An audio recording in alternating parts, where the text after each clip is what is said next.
कहते हैं एक आदमी के पास एक ऊंट था। एक दिन अचानक ऊंट ने उसकी बात मानने से इनकार कर दिया और हुक्म उदूली की। आदमी को सख्त गुस्सा आया। उसने ऊंट को बहुत बुरी तरह मारा, पीटा और हद से बढ़ गया। लेकिन वही नहीं रखा। उसने ऊंट को मजीद जलील करने के लिए उसके गोबर को उठाकर बेरहमी से उसकी नाक पर मिल दिया। इस वाकये के बाद ऊंट ने ज़ाहिरी तौर पर सुकून और इताअत का ढोंग किया, जैसे वो मुकम्मल फरमानबरदार हो गया हो, लेकिन हकीकत में उसके अंदर गुस्से और इंतकाम का लावा खामोशी से अबल रहा था। एक रात वो आदमी अपने दोस्तों के साथ घर के बाहर बैठा हुआ था। इनमें से एक शख्स ऊंटों की आदतों का माहिर था।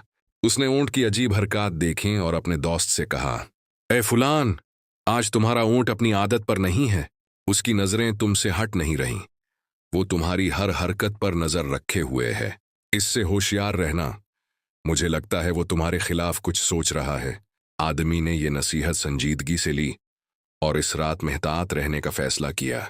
इसने अपना मामूल का बस्तर तैयार किया, लेकिन चालाकी से उसके नीचे तकिए और गद्दे रख दिए ताकि ऊंट को लगे कि वो सो रहा है। फिर खामोशी से किसी को बताए बगैर छत पर चढ़ गया ताकि देख सके क्या होता है। जब रात गहरी हो गई और हर तरफ खामोशी छा गई तो ऊंट आहिस्ता आहिस्ता कदम उठाने लगा, जैसे कोई माहिर चूर बगैर आवाज किए आगे बढ़ता है। अचानक वो पूरी ताकत के साथ बस्तर पर झपटा। उसने अपने सीने से उसे रोंदना शुरू कर दिया और अपने दांतों से उसे फाड़ने लगा। उसके दिल में छिपा हुआ सारा गुस्सा और नफरत गोया बाहर आ रही थी।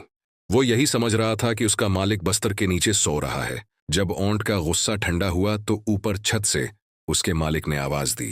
ऊंट ने सिर उठाकर देखा तो हैरान रह गया कि उसका मालिक बिल्कुल सही सलामत खड़ा है। वो सदमे और हैरत से उसे घूरने लगा। कुछ लम्हे वो अपने इर्द गिर्द घूमता रहा, फिर अचानक जमीन पर गिर पड़ा और दोबारा न उठ सका।